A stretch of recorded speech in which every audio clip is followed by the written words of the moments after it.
เดอาภานิจันติมาสันนันโทอันติโยตาปาติจายตาปาติพระมาโนอัตถสัพพะมโหระติพุทโธตาปาติเตชัสสะอิริโอตาปะสัมปันนาสุขธัมมา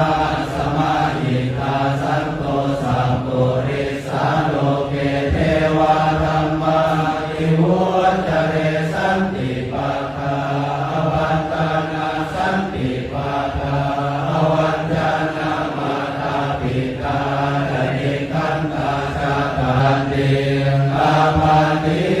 จันติมาสันนันโทอันติโยตาปาติจา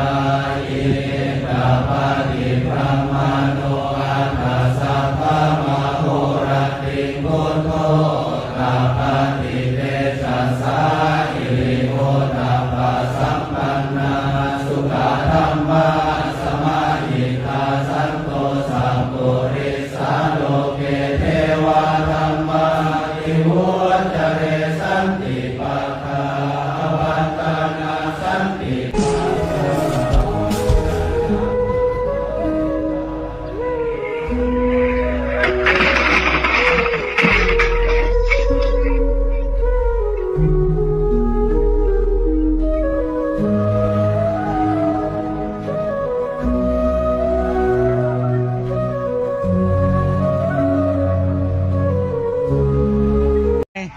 โอ้โหอันกาลิกเสียวชักว่า10 ลูกบาดเจ็บ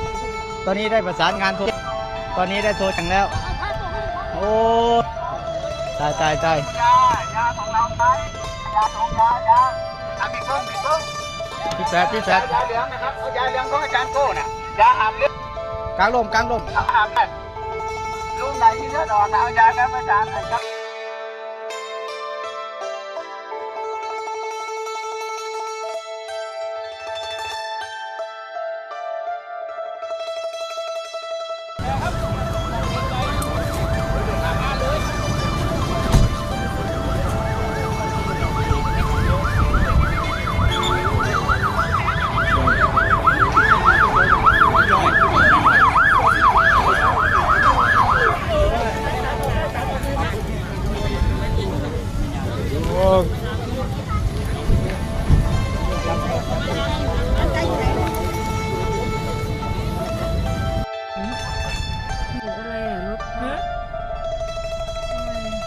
นะนี่รถเป็นอะไรอ่ะรถอะไรเป็นนี่ว่าอะไรเนี่ยแล้วน่าจะแจ้งมันเยอะเกินไป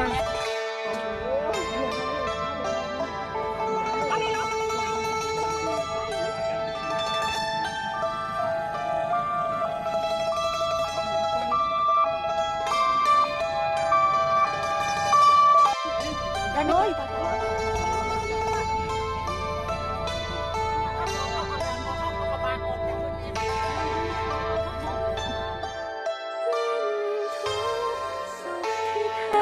จึงได้พบผ่านสู่ทา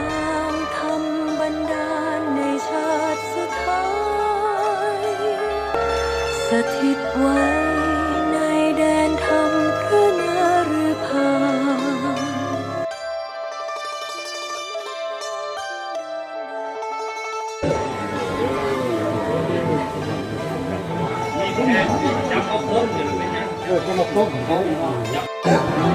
ได้รอพบมาได้รอเลยจะรู้ว่าเขาบอกรถมาขึ้นมายับขึ้นมาขึ้นมาโดยโอ้ยยังอ่อนอยู่ยังอืดเอาโอเคแบบนี้เอาตุ้มพาเพื่อนให้จุกดีได้จะเอาเขาพาแป้งจุกดีใส่ตามาที่นี่ได้ปลาทำไม่ไงความไม่ไงมาปุ๊บอีกแล้วก็มาเอาออกซะตัวนี้พับดีๆก่อนบอกให้มันหยอดทำให้ละเอียดงั้นเอาผ้าสีเหลืองแล้วคุณเคยดูผ้าสีเหลืองนะพวกมันเคยดูผ้าสีเหลืองตัวซีนี่ป๊อกซีนี่ซีซอมนี่น้อยที่มาอย่างเอามือเป็นซี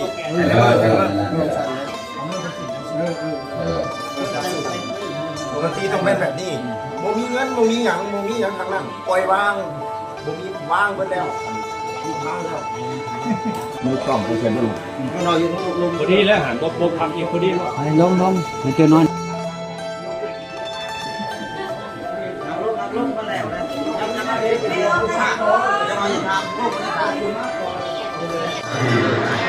พวกเราได้อัญเชิญสรีระร่าง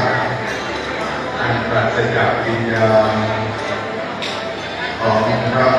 อริยสงฆ์ผู้ประพฤติดีปฏิบัติชอบที่ได้ปฏิบัติศาสนกิจอย่างอาถรรพ์ Khối nghỉ hè nước bạn Thái Lan còn báo hơn cả báo, bé trai 11 tuổi lái xe ô tô va vào đoàn hành hương khiến ít nhất 8 nhà sư không qua khỏi. Cứ ngỡ các báo thủ nghỉ hè ở Việt Nam đã là đỉnh cao, ai ngờ khối nghỉ hè của nước bạn Thái Lan còn có một pha báo đi vào lịch sử và để lại hậu quả kinh hoàng.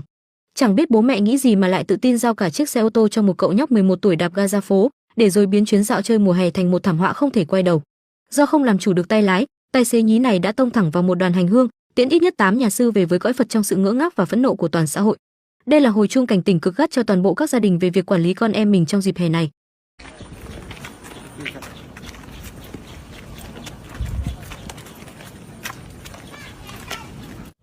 เนี่ยข้างหน้าเลยก็ได้ไหมขับมานี่มา